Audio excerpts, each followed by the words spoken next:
All right, welcome everybody. I'm just going to dispense with the bumper music. We're coming to you from my home studio. I'm Dave Van, and you're listening to Fresh Black.Coffee.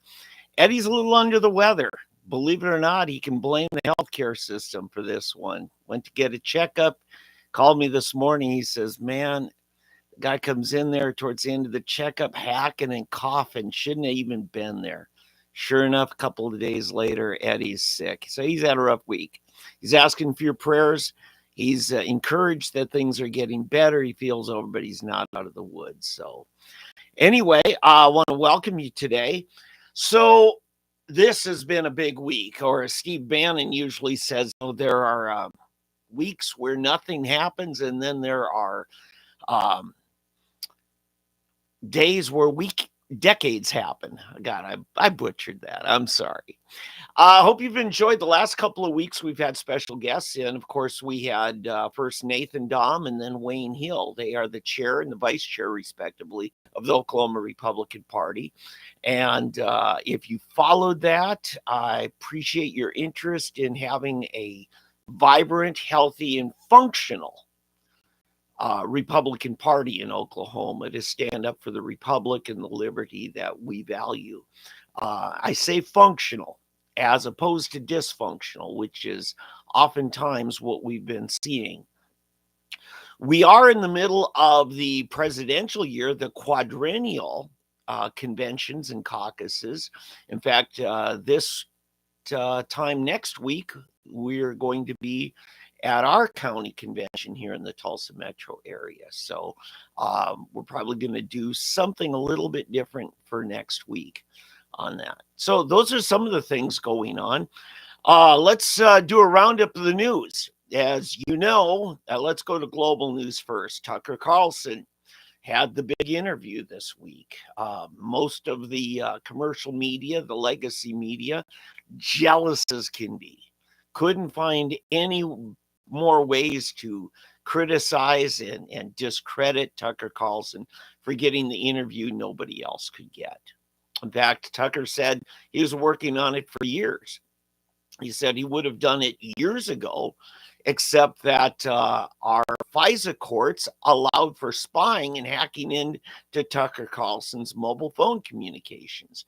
Tucker and his producing team were working out the logistics to do this interview a couple years ago.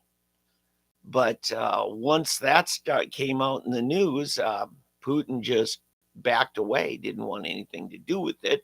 He wasn't going to hand over metadata to our intelligence agency. But let's get to talking about how the interview went. First, the tenor of it. It was a very unique Tucker Carlson style of interviewing.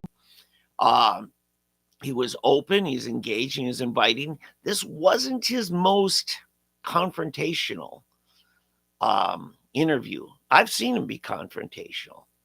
I've seen him go after Ted Cruz at times when Ted Cruz deserved to be gone after because I didn't feel like Ted was being straight with us. He knows how to do it. But this was for a decidedly different kind of opportunity. He really wanted Putin to talk as much as possible. Putin, for his sake, he was actually a little bit taken aback. He was expecting some strident, in-your-face, pompous kind of Western journalism treatment, and he got none of that. And I think Putin at times may have said more than he wanted to. You can betcha our intelligence agencies are all glued to this, have copies of it, have gone over line by line, even looking for voice inflections and facial gestures. So that's the kind of thing that goes on there. I think it helped us get a bigger context of what's going on. Now, I've got to say something about the neocons, particularly that have associated with the conservative or Republican movement. I'm talking to you, John Bolton, Nikki Haley, the whole alumni from the UN ambassadorships on behalf of the United States. They didn't want you to hear Putin talk unfiltered.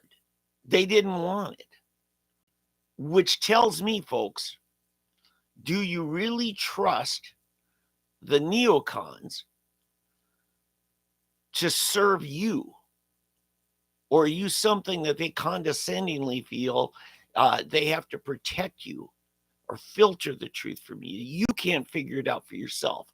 That's kind of the problem we find ourselves in, because that's what Bolton said. He wished it hadn't happened. I got to be careful shaking the table here, the camera tripods on this table. All right, so let's get back at it. I don't think there was any earth-shaking news that came out of it. I think it's more one of those you kind of stand back and it's like, oh, I never thought of it that way. That's interesting. So it was more meant to be, okay, here's the context from the Russian perspective. Now, do I agree with their perspective? Hell no, I don't. I don't believe it at all. What Putin wants is incompatible with a free Europe, with a free world for that matter. I mean, he just yesterday, we find out another one of his imprisoned dissidents suddenly fell over dead at age 47. No previous signs of any kind of health issue. That's a guy they tried to kill years ago. He had to seek treatment in Europe and other nations for poisoning. And this is a very complex, very specialized poison. It's not something you can get at the hardware store, folks. These are special poisons, nerve agents, and things that attack your bodies in ways we've never heard of. So, yeah, there goes another one. If you really want to study this further, I recommend as a good primer, if you go into Joe Rogan's podcast, go back about a year, and you'll find Peter Zihan. Peter Zihan has his own YouTube channel. It's very interesting what he says. To the Russian Republic, if you will, actually, regime, to the Russian regimes, their survival in Russia as we know it requires securing about, I think he said 13 choke points. Yeah, the Caucasus Mountains, Georgia, that's kind of part of it. That's why they spend so much time in Chechnya, of course, was fighting them. Our middle son, Charlie, was there about 15 years ago, right in the wake of the Chechnya terrorist trials that were going on. The Chechen rebels murdered a whole bunch of kids in a theater. I think it was on a Saturday. It was really sad. And in the town, my son was in Nalchik. It was actually where they had the trials. But it's a very unique situation there. Now, you go over, this is kind of important. You go over to the Western Plains, what we call Ukraine. Ukraine's kind of a basin. And you don't find a checkpoint, a natural chokehold, between Russia and Ukraine, or Belarus for that matter. It isn't until you get down to the mountains, the mountain range of Romania, that you get kind of a natural boundary of a mountain range. Again, we've mentioned the Caucasus Mountains between the Black Sea and Caspian Sea. Natural choke point, very natural choke point. And then you've got the desert in the Mongolian and Chinese area. That God, good luck trying to march an army across that desert. Thousands, over 1,000 miles long. And then, of course, they've got the coast on the Asian Sea, and they've got the Arctic to the north. So they've really got to protect themselves. And actually, Finland is a danger to them. That is probably the next danger. maybe even more so than Poland. Poland and Finland are now NATO countries. And there's going to be tension there. The only, I guess, the only clock that might run out is Putin's health himself. Uh, Putin looked particularly healthy in this video. Although I mentioned to Eddie last week, his face kind of had a grayish tone that was kind of consistent with what I saw from some of the poisoning targets who have survived for about a year and a half. They still had a very ashen gray tone to their face, and saw that in Putin. So I don't know. I don't know if Putin has survived attempts on his life. He certainly has offed many of his detractors. The Wagner Group leader, he just shot his plane down. That's one gone. And then, of course, the fellow this week. But Putin particularly doesn't. He's killed off, according to Peter Zihan, he's killed off anybody who might be a challenger. So that's basically what I learned from that interview. I know it was probably a week and a half ago. But I wanted a chance. We ran out of time last week. I didn't get a chance to really go into it as much as I wanted to with Eddie. There's such a big show last week. So let's go to other things. Of course, Tucker Carlson went to a conference down in Dubai. He faced some tough challenges in an interview up on stage. It was part of a big conference there.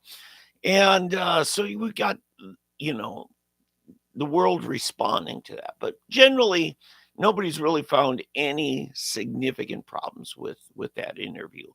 And I appreciate Tucker is one of those marquee standard bearers of legitimate independent journalism.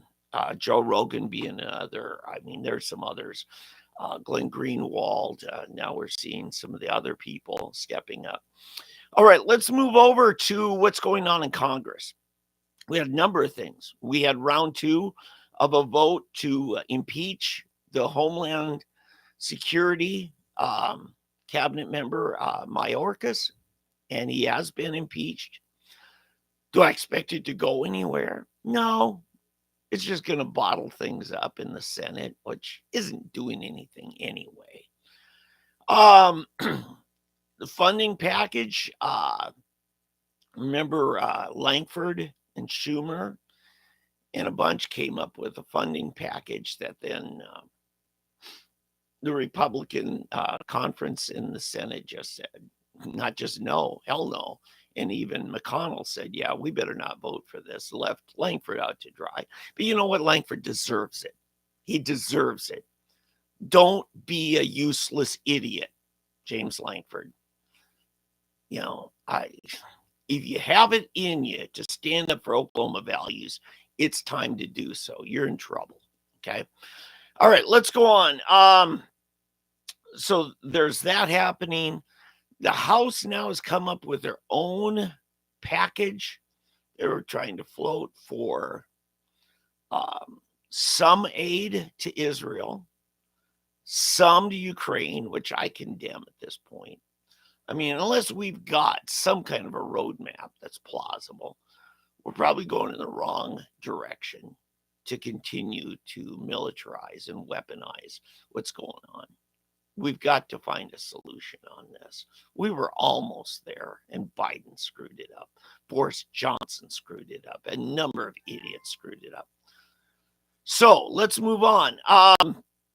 We've got that going on. Of course, the brilliant Republicans from New York that pressed on for expelling George Santos now are looking like absolute idiots because it just made our votes even. I mean, our already razor thin margin for control of the House is even worse. Now we've got a 2-seat margin. It's just because a Democrat won that and won it by, I don't know, a 10% spread, more than 10% spread.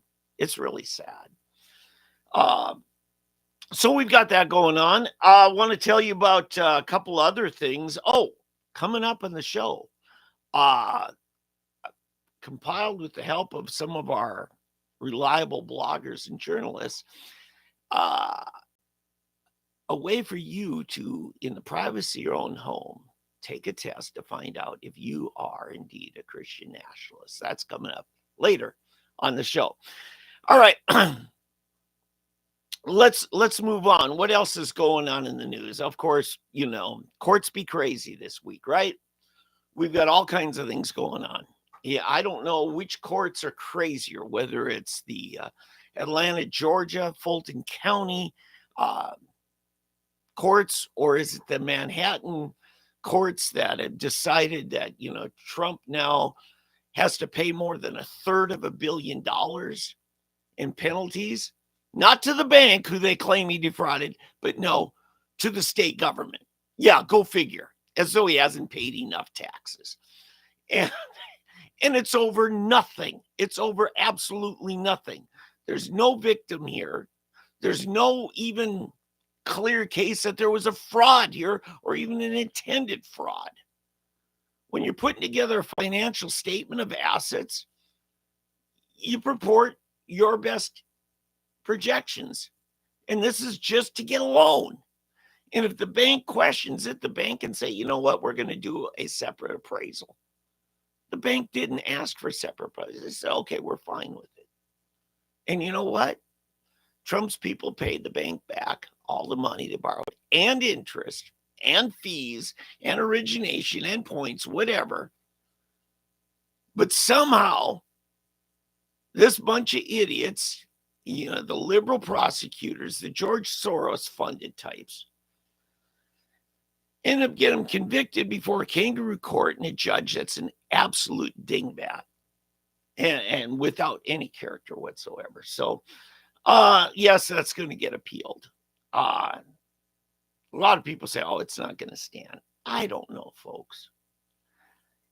The same bunch that have district court judges like him, like this one, is the same state that could have an idiot bunch on the Supreme Court, like Colorado. Absolute dingbats. Oh, yeah, that's another thing. Speaking of Colorado, I do expect that ruling to come out very quickly, probably before next week's show. So, because next week at a regular scheduled time, we will actually be in the middle of Nikki Haley's last hurrah, and that's the South Carolina primary. So, yeah, it's a weekend thing. Go figure. All right, so that's going on. And then we've got the idiots that were trying to go after Trump for some actual criminal charges. And this is in state court, claiming that he harassed the Secretary of State too much and questioning the elections in 2020. Somehow, that's seen as undermining democracy, obstruction of justice, or whatever, just for redress of grievance, which is a constitutional right, redress of grievance. But the real funny thing that went on is the special team they put together, prosecutors, under the DA, Fannie Willis, district attorney for Fulton County. She ends up having an affair going on for some time and deciding to hire the guy that she's having an affair with, another attorney, and paying him, God, $500,000 a year or something like that. And then he's whining and dining her, taking her all over the place. She claims she's paying him back, but there's no evidence that she has. And he's still married. Today he's still married. Until the court grants a divorce, you're still married. He claims his marriage ended in 2015, but he can't really point to anything specifically that's verifiable. I think that's just 2015 is when he decided that he was just going to carry on some dalliances. And so in his mind, the divorce is over when he starts to fool around. So you got that. You had those two on the stand. And oh my goodness, it was like cat fight going on because out of nowhere, it's Fannie Willis, the woman we're talking about, the DA. She comes in and wants to testify in the middle of the hearings. And the person leading the other team, another woman, they go at it back and forth. And Fannie just starts ripping her, defaming her. I mean, it's slanderous what she's doing. And the judge is letting her get away with it. Absolutely letting her get away with it. So it's a ridiculous thing, and it's not over. What they're really looking for in this is to say, hey, wait a minute. Fannie Willis, you are doing a bunch of things wrong, and they're a fraud on the whole court system. And you're not getting authorization for the outside legal counsel that you're paying these big bucks for, that are in turn wining and dining you all over the continent and maybe beyond. So you have all this stuff going on. Poor Judge Judy, and all these different judges, courts, things.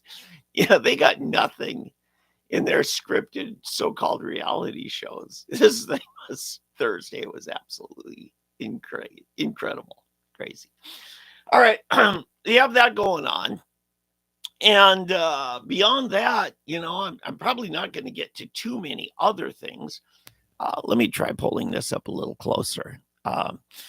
All right, so what we've got going on in Oklahoma is we have our legislature was back in session for now. It's their second week. We did have a vote on Monday over who the Republican senators want to succeed Greg Treat, and they did pick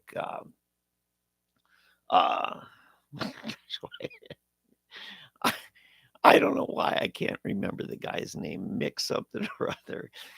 But anyway, a number of people were really supporting David Bullard, and then of course you had Casey Murdoch.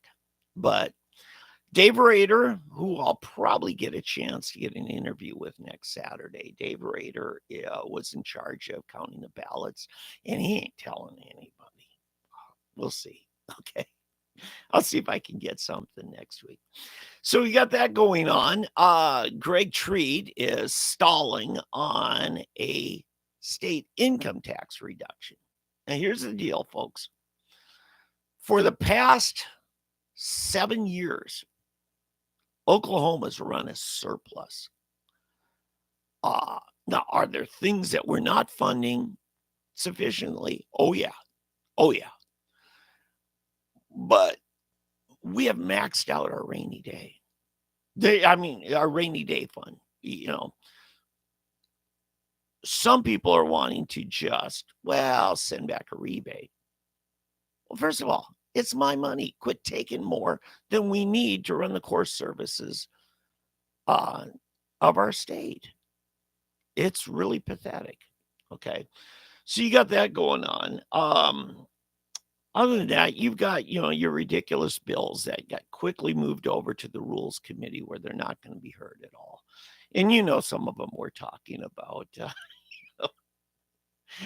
But I tell you what, I am talking somewhat about J.J. Humphrey and some of the things that he was doing, where he's particularly targeting an ethnic minority of Hispanics for special treatment on asset forfeiture. JJ, you're better than this. Yeah, I laugh because JJ's a friend. It ain't happening. But JJ was the same guy who last year issued a bunch of T-shirts out, and they went quick. If you got one, it's probably a collector's item. In support of those people who want to say, hey, let's bring back cockfighting. We have dog racing. We have other things. Let's bring back cockfighting.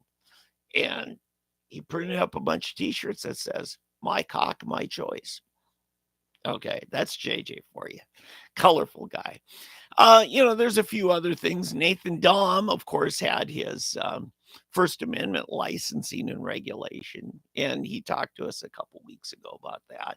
He doesn't expect it to go anywhere, but he just loves how much the liberal media in the state had a hissy fit over it because it just shows you they don't get it, folks. They don't get it. So, yeah, I mean, why do you want to get your information, your news from idiots? And that's what most of our state media is, particularly the TV stations. Idiots. I mean, look, you see the rotation. They might hang on to 4 or 5 legacy staffers for, anchoring their news, but it's a rotation of interns. If you're trying to go to college and get a degree in journalism, thinking you've got it made, give up, folks. Give up. I do want to say there are a few others. They're doing well. One such one, in fact, there are some media outlets in the state that, although I can tell their ideology doesn't match mine, probably not yours, they still are credible journalists. Trey Savage is the editor-in-chief, the founder of nondoc.com. Okay, you're going to get a little spin. You're going to get a little more attention on the leftist message, but you're going to get some accurate stuff too. And that's more than I can say for most journalism outlets in the state. All right, so anyway, the legislature, that's going on. Ryan Walters is, things are starting to calm down there. We've got that going on. Anyway, that's some of the things. You want me to go to the home test to find out if you're a Christian nationalist? Should we get to it? Let's go ahead and do that now. Let me pull this up. All right. So I'll tell you, this is from the Babylon Bee. They've compiled the following. This is a list of common signs you may, in fact, be a Christian nationalist. Number 1, you're a Christian. That's the biggest red flag of all, don't you know? Yeah, I miss Eddie's show. Eddie being here. And I'm sure, say a prayer for Eddie. Next week's going to be our Eddie Huff Appreciation Show. All right. So I said, number 2, these are the top 10 red flag signs that you might be a Christian nationalist. Number 2, you voted in an election. You think you're supposed to have a say in who leads the country, you maniac. That's number 2 red flag. Keep score, folks. Keep score. All right. Number 3, you're married to a person of the opposite sex, in fact. So there's no telling what horrible things you might do. You might even be procreating a whole nother generation of dangerous people like you. Number 4, you're currently in possession of an American flag. Now, this flag I've got behind me back here, that's not the current American flag. That's actually the Liberty flag that was flown in the Boston Common before the Declaration of Independence. Okay, a little history on that one. But it is an American flag. All right. It's only a truly hateful person who displays such frightening and racist imagery. Number 5, you agree with the idea of building a society on principles like do not steal, do not lie, do not murder. Haven't you ever heard of the separation of church and state? You religious theocon.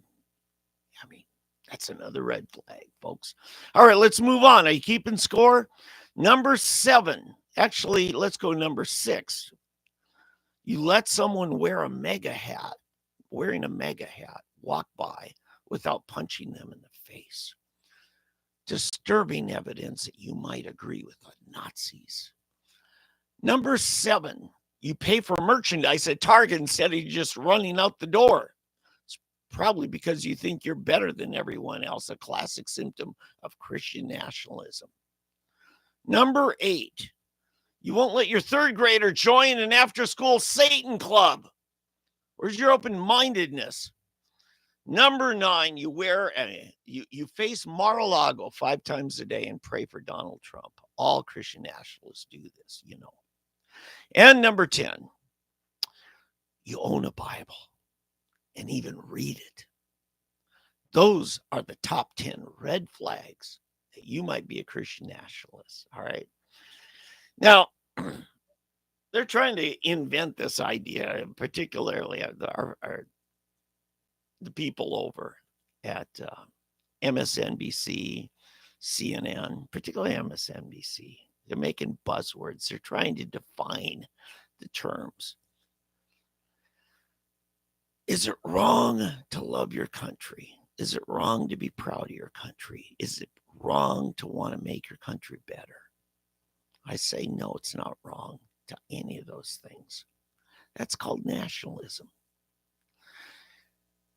If you see it as a natural expression of your Christian values, to pray for your leaders,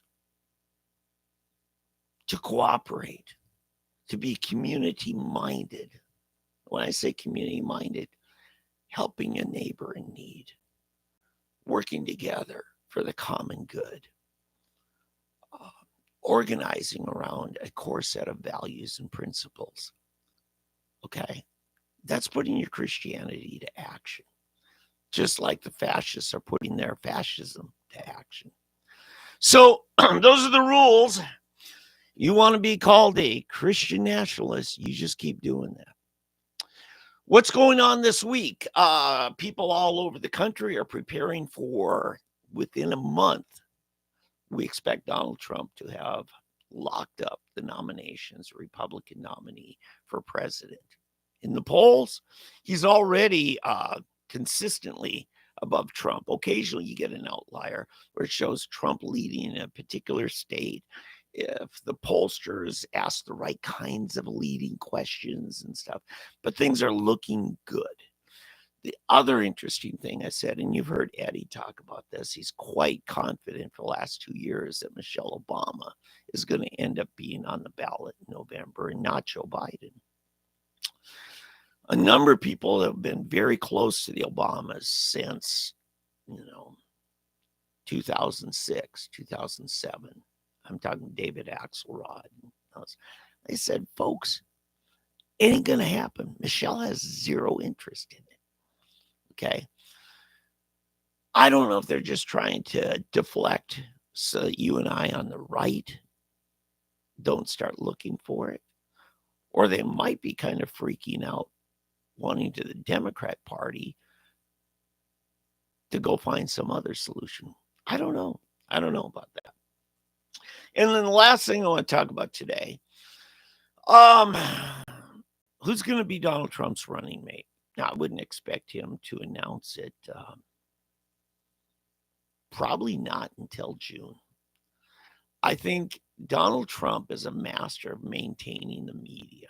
And that's going to be one of those suspense things that keeps the media coming to Donald, trying to find new ways to ask the same question.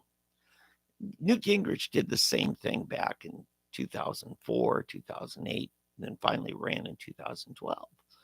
But as long as he left the door open, the media kept coming to him, and he actually liked the platform that it set up for him. So there's that going on. Donald Trump, starting March 25th, is expected to be in court for a criminal prosecution. I don't know what's going to happen here, folks. I don't know how they're going to do it. But we got to start talking to our neighbors and just say, God, are you going to be one of those people that when we lost a republic, you were so blind with your head in the sand that you didn't do anything to try to fight against it? Anyway, that's the show for today. Thanks, folks, for being a part of it. And Eddie and I are going to be coming back next week. I think we're going to be doing a live from the Tulsa County Republican Party, probably a series of interviews. It might be a little bit live.